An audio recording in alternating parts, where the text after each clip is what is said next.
আমাদের মতো মধ্যবিত্ত ঘরে প্রোটিনের ঘাটতি মেটাতে যে খাবারটা প্রথম আমাদের মাথায় আসে সেটা হলো ডিম। দামেও সাশ্রয় আর পুষ্টিতেও সমৃদ্ধ। তাই সপ্তাহে 2 থেকে 3 দিন আমার রান্নাঘরে তো ডিম থাকেই, কখনো ঝোলে, কখনো ভাজায়, আবার কখনো একটু খেয়ালি রেসিপিতে। আজকে এই ডিমের পদটা তেমনি ঘরোয়া আর সহজ, ভীষণ তৃপ্তিদায়ক। আমি এখানে 4টা ডিম লবণ দিয়ে ভালো করে সেদ্ধ করে নিলাম, তারপর সেটাকে ছুলে মাঝ বরাবর কেটে নিয়েছি। ওপর দিয়ে দিলাম ব্ল্যাক পেপার, হলুদ আর সামান্য লবণ দিয়ে এটাকে ভালো করে মেখে রেখে দিলাম। ততক্ষণে একটা ফ্রাইং প্যান গরম হয়ে গেল। এবার দিয়ে দিলাম তেল, তেলের মধ্যে দিয়ে দিলাম তেজপাতা আর জিরে আর গোটা গরম মশলা, মানে যা ছিল আমার রান্নাঘরে সব রকমের গরম মশলা দিয়ে দিলাম। এরপরে আমি এখানে বেশ কিছু রসুন, আদা আর কাঁচা লঙ্কা কুচি করে নিয়েছি, সেটাও দিয়ে দিলাম। আর বেশ অনেকগুলো পেঁয়াজ খুবই সরু সরু করে আমি কেটে নিয়েছি, এটা দিয়ে দিলাম তেলের মধ্যে। ভালো করে ভেজে নেব অল্প লবণ আর হলুদ দিয়ে। পেঁয়াজটাকে খুব সুন্দর করে ভাজবো যতক্ষণ না লাল হয়ে আসবে, এই পর্যন্ত আমি পেঁয়াজটাকে ভাজতেই থাকবো। ঠিক এই পর্যন্ত ভাজা হয়ে গেলে দিয়ে দেবো সব রেগুলার মশলা, ধনে পাউডার, জিরে পাউডার, সামান্য লঙ্কা পাউডার আর একটু চিনি, সব কিছু ব্যালেন্স করার জন্য। আর দিয়ে দিলাম একটু টমেটো পেস্ট। সামান্য জল দিয়ে পুরো মশলাটাকে ভালো করে কষে নিব যতক্ষণ না তেল ছেড়ে আসবে আর কাঁচা গন্ধটা থাকবে না, সেই পর্যন্ত কষাবো। দিয়ে দিলাম একটু কাশ্মীরি রেড চিলি পাউডার। যখন তেলটা ছেড়ে আসবে তখন বুঝে যাবে তোমার মশলাটা একদম রেডি হয়ে গেছে। এবার একটা বাটিতে কর্নফ্লাওয়ার গুলে রেখেছিলাম, সেটা দিয়ে দিলাম। আর সঙ্গে সঙ্গে কিন্তু নাড়তে হবে, নাহলে কিন্তু কর্নফ্লাওয়ারটা দলা পেকে যাবে। আর তারপরে দিয়ে দিলাম 1 বাটি জল ঝোলের জন্য।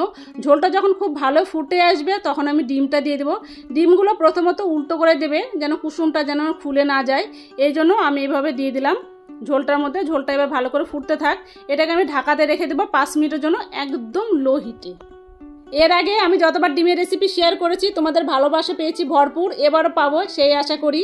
দেখো ঢাকনাটা তুলে দিলাম, কত সুন্দর গ্রেভির থিকনেসটা হয়েছে। একটু গ্রেভি ওপরে দিয়ে দিলাম ডিমের উপর দিয়ে। আবার দেখে নিলাম লবণটা একটু কম মনে হচ্ছিলো, তাই লবণটা দিয়ে দিলাম। আমার রান্নাটা কিন্তু প্রায় হয়ে গেছে। এবার আমি বাদবাকি মশলাগুলো সব অ্যাড করব। কাসুরি মেথিটাকে হাতে ডলে ভালো করে দিয়ে দিলাম। আর দিয়ে দিলাম এখানে টমেটো কেচাপ। সব শেষে দিয়ে দেবো একটু গরম মশলা। তাহলে রেডি হয়ে যাবে আমার দুর্দান্ত স্বাদের ডিমের রেসিপি। Looking so good. তাহলে হয়ে গেল অন্য স্বাদের ঘরোয়া কিন্তু ঝটপট ডিমের রেসিপি। এই পদটা কিন্তু একদম আলাদা, আর 5টা ডিম রান্না থেকে অনেকটা টেস্টি আর অনেকটা ভাত, রুটি, পরোটা সব কিছুর সঙ্গে খেতে পারো। তবে আমি আজকে ভাত দিয়ে খেয়েছিলাম, এটা রাতে আমি খেয়েছি। বিশ্বাস করো এতটা টেস্টি, আমাকে ভরসা করো, একবার বানিয়ে দেখো, নিরাশ হবে না। একবার বানিয়ে দেখো, তাহলে বুঝতে পারবে আমি কেন এতবার করে বলছি। ভিডিওটা যদি তোমাদের ভালো লাগে একবার ট্রাই করো, আর কমেন্টে আমাকে জানিও তোমাদেরটা কেমন হয়েছে।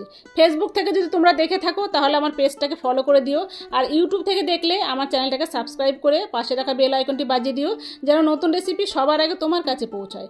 দেখা হবে নতুন একটা রেসিপি নিয়ে পরের ভিডিওতে। ততক্ষণ সবাই খুব ভালো থেকো, সুস্থ থেকো, এনজয় করো। Thank you.